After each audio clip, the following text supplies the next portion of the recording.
जी हाँ दोस्तों, जैसे आपने मेरे थंबनेल पे देखा, ये लड़की सबसे अलग है, ये लड़की सबसे जुदा है।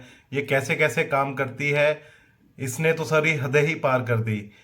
अब आज डिस्कशन करेंगे क्या ये सही है, हमारा कानून इस पे क्या बोलता है और आम राय क्या है। आप अपने कमेंट ज़रूर डालें। इनके बारे में क्या सोचना है आप कमेंट बॉक्स में ज़रूर लिखना। तो दोस्तों शुरू करते हैं। नमस्कार, आपका स्वागत है मेरे चैनल वाइस लाइफ एडवाइस में। तो दोस्तों हम बात करेंगे उर्फी जावेद की। हाँ दोस्तों, ये किसी तरह जावेद अख्तर से रिलेटेड नहीं है, क्योंकि रूमर है वो उसकी पोती है, पर ऐसा कुछ नहीं है, उनका कोई आपस में रिलेशन नहीं है।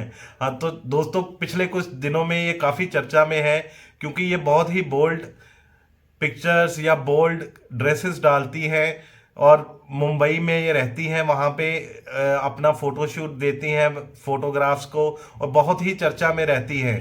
तो उर्फी ने जो अपना करियर है वो डेली सोप से शुरू किया। उनके पास 5-6 साल का एक्सपीरियंस है। उन्होंने कोई 8-10 से ज़्यादा डेली सोप्स में काम किया है। इसके अलावा 2021 में लास्ट ईयर वो ओटीटी प्लेटफॉर्म बिग बॉस में अपीयर हुई, जहां पे उन्होंने काफ़ी हलचल और काफ़ी फैन फॉलोइंग रही उनकी। तो दोस्तों, अब रिसेंटली क्या इस पे क्या हुआ, जब उन्होंने ऐसे कपड़े डाले तो उस पे बहुत ही हंगामा हुआ अभी पीछे कुछ दिनों में। तो जो बीजेपी की महिला विंग की प्रेसिडेंट है, जिनका नाम है चित्रा बाग, उन्होंने देवेंद्र फडणवीस जो डिप्टी सीएम है महाराष्ट्र के, उनको लिखा कि वो उनको कोई एक्शन लेना चाहिए उनकी सरकार को under the obscenity act of Indian कानून। तो इस तरफ जो एनसीपी के महिला लीडर है सुप्रिया सुला, उन्होंने भी रिक्वेस्ट किया देवेंद्र फडणवीस को, जो का डिप्टी सीएम है महाराष्ट्र के।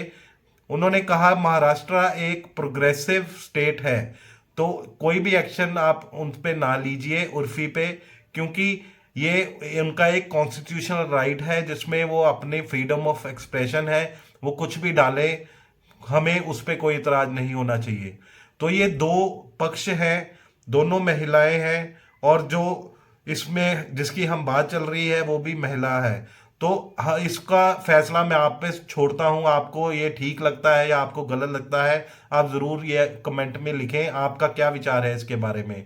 अब हम बात करते हैं जो इंडिया में ऑब्ससिनिटी एक्ट है, या इंडिया में जो कानून है ऑब्ससिनिटी पे या इनडिसेंसी पे, वो क्या है। तो बेसिकली इंडिया में जो कानून है वो 3 सेक्शन के अंडर डिवाइडेड है। आईपीसी की धारा के सेक्शन के अंडर 292, 293 और 294। तो पर इस पे आज तक कोई ज़्यादा क्लैरिटी नहीं है, और इसकी जो लाइंस है बहुत ही वेग है, जिसको ये बहुत ही व्यक्तिगत है। किसी को ये ओके लग सकता है, किसी को ये नहीं लग सकता। तो जो सेक्शन 292 है वो डिफाइन करता है भी इनडिसेंसी क्या हो सकती है, जिसे देखकर लोगों को अच्छा ना लगे। पर ये एक सब्जेक्टिव चीज़ है, कुछ चीज़ें एक किसी को अच्छी लग सकती है, किसी को नहीं लग सकती। तो इसके अंडर जो प्रावधान है, फाइन है, ज़्यादा से ज़्यादा इसमें आसानी से बेल हो जाती है, और बहुत ही रेयर केस में इसमें पनिशमेंट होती है। पर करंटली मुझे कोई ऐसा केस नहीं है जिसमें किसी भी ऐसे सेलिब्रिटी स्टार को कोई पनिशमेंट दी गई हो, उनको वार्निंग मिलती है या उनको ज़्यादा से ज़्यादा फाइन होता है। जो आईपीसी 293 उसमें लगता है जो ऐसे ऑब्ससिनिटी वाले मटेरियल को सेल करे या उसको डिस्ट्रीब्यूट करे, और उस पे भी जो प्रावधान है वो फाइन का है, और मैक्सिमम उसको 3 साल की सजा हो सकती है। वैसे ही जो सेक्शन 294 है वो है ऑब्ससिनिटी इन पब्लिक प्लेस, गाली गलौज करना, या ऑब्ससिनिटी थ्रू इलेक्ट्रॉनिक मीडिया। तो इलेक्ट्रॉनिक मीडिया में कोई भी सोशल मीडिया हो गया, या आपकी कोई साइट हो गई, व्हाट्सएप ग्रुप हो गया, उसमें आप कोई भी ऑब्ससिनिटी फैलाते हैं तो उसके रिगार्डिंग ये कानून है। तो अभी हम बात करें तो ये कोई नई बात नहीं है, पास्ट में भी बहुत से ऐसे केसेस हुए हैं सेलिब्रिटीज को लेके।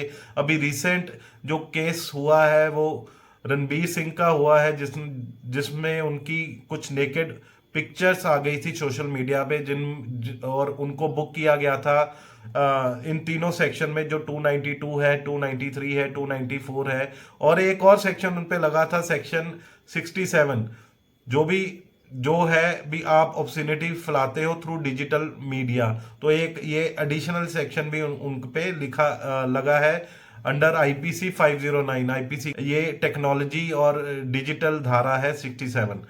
तो ये है रणवीर सिंह, अब उनको भी अभी वार्निंग है, और मुझे उम्मीद नहीं है भी कुछ उनके भी केस में कुछ ऐसा पनिशमेंट या कुछ ऐसा निकल के आएगा। अगर हम पास्ट में बात करें तो एक और केस आया था मिलन सोमन का, जो वो गोवा में न्यूड बीच पे भागते हुए नजर आए।